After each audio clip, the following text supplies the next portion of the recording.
that climaxed in this ceasefire agreement. I've, of course, read the agreement, the text, and I've read some commentary, but I didn't follow it very closely. I was working on a book on Gaza, which was preoccupying me. My basic feeling, no, I don't want to call it a feeling. My basic understanding is the following. Number one, there is an interesting analogy to what just happened with the ceasefire. I suspect nobody among your viewers and listeners will know that on January 17th, that is today, January 17th, 2009, Operation Cast Lead ended. That was the Israeli assault on Gaza. At the time, it seemed like a very large assault. It lasted from December 26th till January 17th, what Amnesty International called 22 days of death and destruction. And you know why it ended? It's an interesting story of great relevance with the recent developments in Gaza. It ended because President Obama was going to be inaugurated president. And he didn't want this sideshow in Gaza to distract attention from his coronation. And so he told Israel, end the attack, and it did. Very obediently, it did as the master ordered them being Israel, to do. In the current situation, as you will recall, about a month ago, President Trump announced that if the hostages were not released at the time of his inauguration, there would be all hell to pay. Now,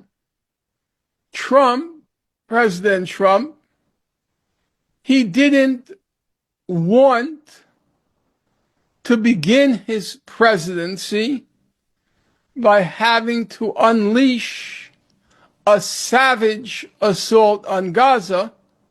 First of all, because the people of Gaza had already paid hell in the past 15 months. So there wasn't much more that he could do. And secondly, because he didn't want to begin his presidency on such a merciless, heartless note. And so he read the Riot Act, or his emissary read the Riot Act to Netanyahu, as in signed the agreement which apparently doesn't differ in any significant way from the agreement that was agreed to in May of this past year. And it ended. The lesson to be learned from there is when an American president says stop, it stops.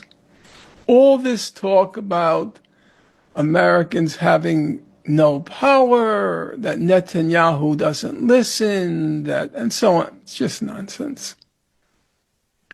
Now, having said that, as you know, there are two components to the ceasefire. One is the mutual hostage exchange the thousands of hostages that are being held by Israel versus the 100 or less hostages currently being held by Hamas. There is the hostage exchange, but there is also a second aspect. That is the promise of admitting humanitarian aid on a high level, they say 600 trucks per day, allowing for the reconstruction of Gaza and all the rest. For those who don't know the history, lifting the blockade of Gaza, allowing for the reconstruction of Gaza and all the rest, it was promised after Operation Cast Lead. It was promised after Israel assaulted the humanitarian flotilla, the maavi mura.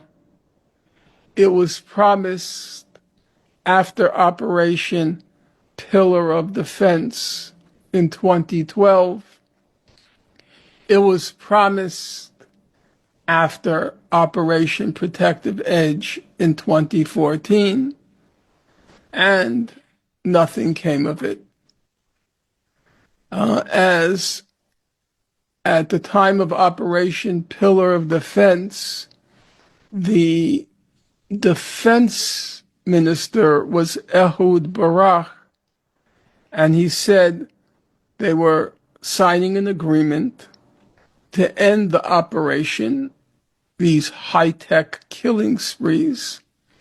They were signing an agreement, and it included a ceasefire plus the lifting or the easing of the blockade. And at the time, Barak told the other Israeli officials who were debating whether to sign the ceasefire plus the end of the blockade or the easing of the blockade, he said, quote, "A day after the ceasefire, no one will remember what is written in that agreement." I think that's absolutely correct.